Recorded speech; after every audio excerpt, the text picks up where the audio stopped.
Norma estándar. Es un valor establecido y conocido que se utiliza para medir una cantidad desconocida. En mediciones lineales, los estándares conocidos son las pulgadas y el milímetro. Algunos estándares típicos que utilizamos son la regla y el vernier. Punto de referencia. Es la base desde el cual se toma la medida. Puede ser el yunque de un micrómetro, la mordaza sólida de un calibrador vernier o el inicio de la regla. Es el punto donde comienza la medición. El punto medido es la línea o borde que se mide. Es el extremo opuesto al punto de referencia. Marca el final de la medición. Con el punto medido completamos la medición que queremos hacer, como se muestra en la regla.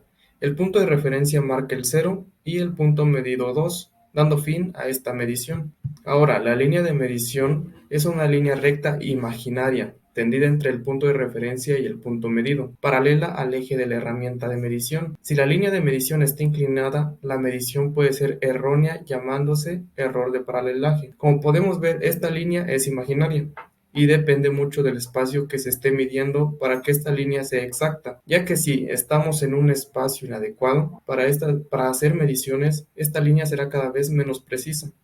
Hola, mi nombre es Mariela Aguilar Girón y hoy les voy a hablar acerca de la exactitud. Primero que nada, tenemos que definir qué es exactitud, pues la exactitud es el grado de conformidad con una norma ya establecida. En otras palabras, es la capacidad de algo o alguien de ser exacto, es decir, ser certero u obtener justamente lo que se desea. Por otra parte, en el lenguaje de metrología, es la comparación entre los resultados deseados y los resultados reales. En pocas palabras, la exactitud es cuando algo es muy semejante o idéntico respecto a un modelo. Esto tiene que ver con la proximidad de una cosa con la verdad. Mediante los instrumentos de medición podemos expresar de manera numérica los valores de algunas magnitudes. Sin embargo, esto siempre va a tener un margen de error. Un ejemplo de esto es un termómetro. Este sí va con un cierto margen de error o de probabilidad, o sea que registra un valor cercano al real. En medida que este se va acercando o va siendo más parecido al real, podremos decir que es más o menos exacto. Por ejemplo, mientras mayor sea, bueno, mientras más se acerque, podemos decir que tiene un mayor número de exactitud y mientras más se aleje es un menor exactitud. A lo que voy es, por ejemplo, cuando tenemos una cinta métrica fabricada según los estándares internacionales, pues obviamente vamos a tener un mayor rango de exactitud, mientras que si usamos las cuartas de las manos, obviamente va a ser un menor rango de exactitud. La precisión se refiere a la fidelidad del proceso con relación a su repetibilidad.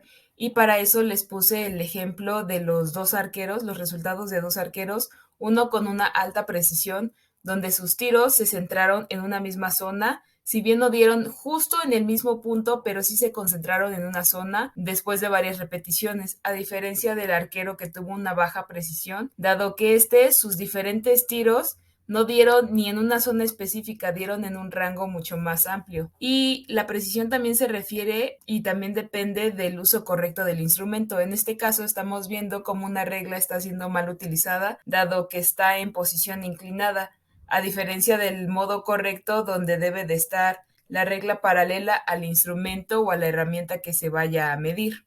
La confiabilidad es la condición en que los resultados son iguales a los resultados previstos, es decir, el mismo ejemplo que los arqueros, solo que en este caso tenemos cuatro. El A, el B y el C no son confiables, dado que se esperaba a que sus tiros dieran la mayoría, si no es que todos, en el centro del tiro al blanco. Y el único que lo logró es el D. El resultado previsto de los cuatro era que dieran justo en el centro y solo el D lo logró. Y también nos habla que la confiabilidad de un instrumento de medición se refiere al grado en que su aplicación repetida al mismo sujeto u objeto produce resultados iguales.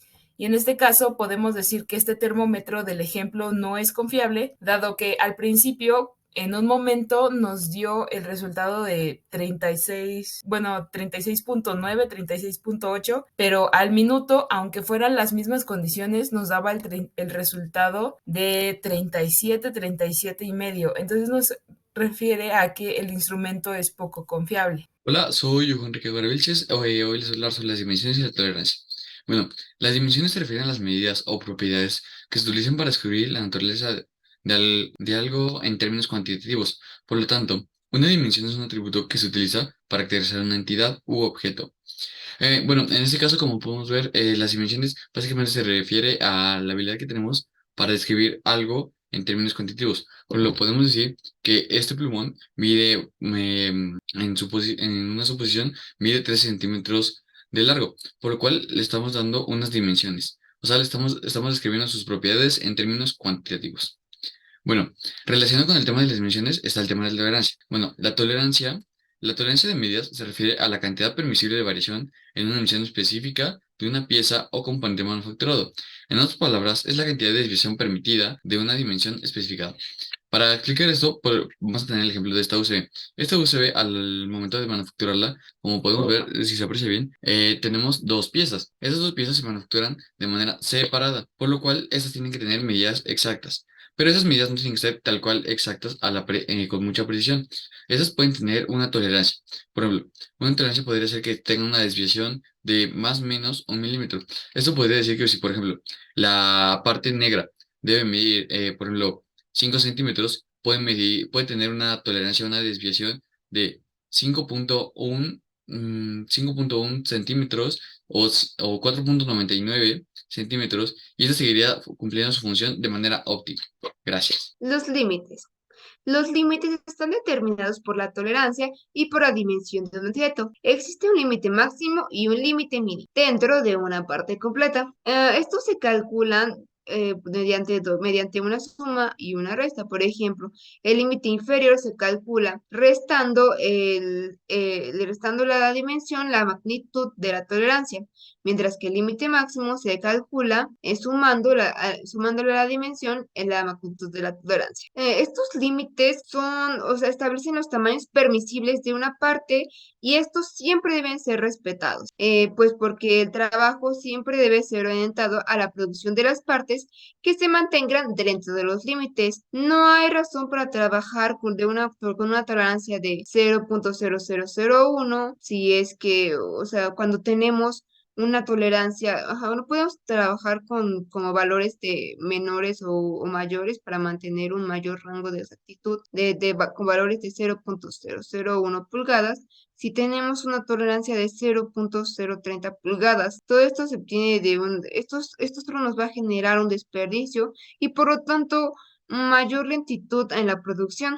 Finalmente, para medir los límites podemos utilizar un calibrador de pasa o no pasa. Su nombre se debe a que el hecho de que un límite del calibrador permite que la parte se inserte, mientras tanto que el otro límite impide que esta parte se inserte. Eso es todo. Muchas gracias.